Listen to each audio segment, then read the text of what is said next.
Welcome back, everyone, to the Late Night Review. And tonight I'm really happy to actually be reviewing a documentary.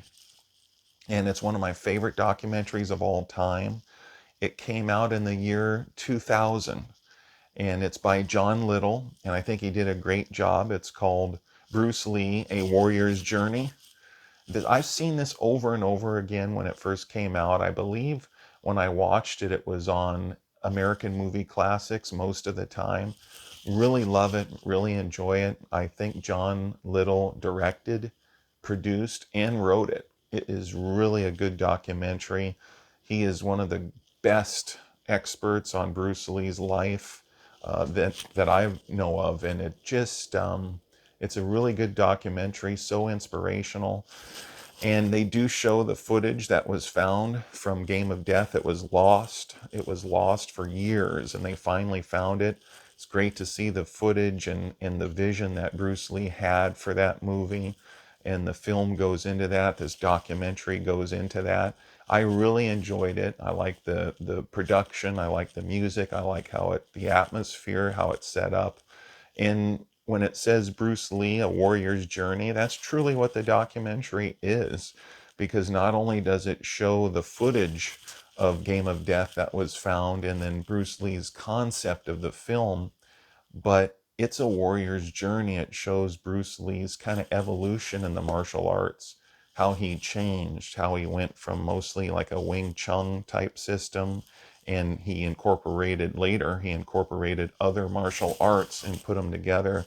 Western boxing, put the low kicks from Muay Thai, and he incorporated whatever worked, and his art evolved. The way of the intercepting fist, Jeet Kune Do, as it's famously known, that was the concept. He always wanted it to improve. He didn't want it to just stay one way, uh, be boxed in by styles or anything, because each style can box you in. You do this and you don't do anything else. He was open to anything that worked. So when it says Bruce Lee, A Warrior's Journey, that's what the documentary is. They spend a lot of time on Bruce Lee's evolution in the martial arts, how his training changed, how he adapted, how he adopted certain techniques and brought that in and incorporated it into Jeet Kune Do. And it's a fun documentary. It's fascinating. It's sad. It's dramatic. It's very inspirational. Like I said, it's a really good documentary. And it's one of my favorites that I've ever seen on any martial artist or any Bruce Lee documentary. It's one of the best, if not the best documentary that I'd seen. And I saw it over and over again when I was younger. It came out in 2000, and which, certain films and documentaries that came out around the 2000 mark, I don't have a lot of nostalgia for them. Maybe some, a little. There was a really great film, to me, it was a really good film with William Macy and Nev Campbell, and I believe it came out in the year 2000. Although I didn't see it back then, that was a really good movie. It was called Panic, and John Ritter was in there. And there were some other films, other things that came out around the year 2000 that are really good. But usually my nostalgia is for the 80s and maybe a little 90s, but mostly 80s, 70s, because I saw reruns and stuff. I'm 47 years old, and I was born in 77. So I got nostalgia for those decades, like the 80s, 70s, 80s, 90s, probably mostly 80s.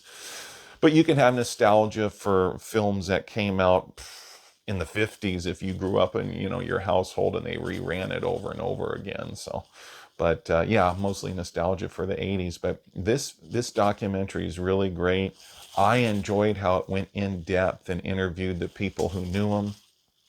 Linda Lee, Kareem Abdul-Jabbar, Dan Inosanto, so many, and it talks about his early life in the martial arts and his early students, and it shows how like I said, how his martial art evolved.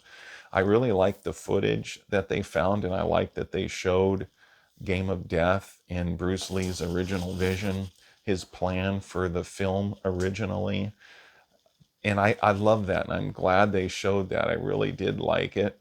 and it showed his philosophy and how he wanted the film to portray the message of the martial art. And it was almost like when you watched it, he was teaching as he was fighting because of the dialogue between him and the other fighters, the other martial artists in the film. It was almost like a teaching. It was almost like an instructional movie, kind of the way they spoke and explained things. But my favorite part of all is how it talked about his life and how he changed and what he went through, and then the back injury that he had. And he was pretty much, he didn't do anything physically for 6 months because he had to heal. Spent all that time reading books and studying, trying to improve himself and his art. And he took that time to learn and focus on himself, his mind, and he grew that way while his body was healing. And then, of course, as his body healed later, I mean, the doctors, other people told him, you probably will never kick again. But he proved them wrong. He came back and he was actually a better martial artist than ever after he healed up and got back into his training. So my favorite part of the documentary is truly the warrior's journey, how he evolved and his art evolved, his teachings evolved, how he incorporated different techniques into his style. And it was a very good documentary to watch. And in fact, I did watch it before I made this video. Just yesterday, I watched the whole thing last night, actually. It was late in the day and into the evening, but I watched it and from beginning to end. And it was good to see it again. And I wanted to brush up on it, watch it, because I knew I was going to make a video about this eventually, because I always like this documentary. And it is not only I know I said it's inspirational, but it's something good to have on when you're working out too. I would suggest putting it on and you can watch it, listen to it when you're working out.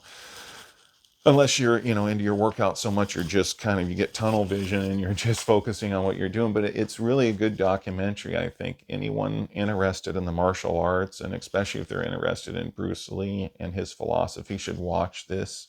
Bruce Lee, A Warrior's Journey. It's a really great documentary. And on the late night review, I usually just review movies. I mean, movies that I have nostalgia for, movies I grew up with normally, not always. But I had to do a review of this. There's a lot of documentaries that I've seen that I like. So it's kind of in the back of my mind maybe to review more documentaries, because sometimes I like documentaries better than movies. Often I do like documentaries better than movies. And so maybe if this video gets a lot of views, maybe I'll do more documentary reviews in the future on this late night review. So yeah, this is one of my favorite documentaries, and it's not only one of my favorite Bruce Lee documentaries, it's one of my favorite documentaries, period. I just love how they go through, and then the music, the graphics, the water, that's a constant theme with Bruce Lee.